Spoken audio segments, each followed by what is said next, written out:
بتعدي على الواحد فترة بيحس فيها إنه محتاج يسمع كلام يطمنه، يثبته، يهديه، يقويه من المقربين منه، سواء أهله، صحابه، حبايبه، حتى لو مجاملة. بيبقى عايز يروح لكل حد قريب منه ويقول له قول إنك بتحبني، رغم إنه عارف ومتأكد من إنهم بيحبوه، بس برضه عايز يسمع منهم. عايز يحس إن لسه في ناس بتحب وجوده في الحياة. ما تبخلوش يا جماعة بالكلمة على الناس اللي بتحبوهم.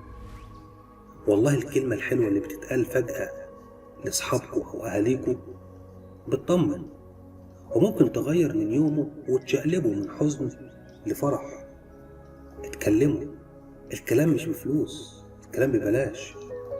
قولوا للي بتحبوهم إنكم بتحبوهم من وقت للتاني قبل ما يروحوا منكم، وتتمنوا بس لو يرجعوا لحظة تعبروا فيها عن حبكم ليهم.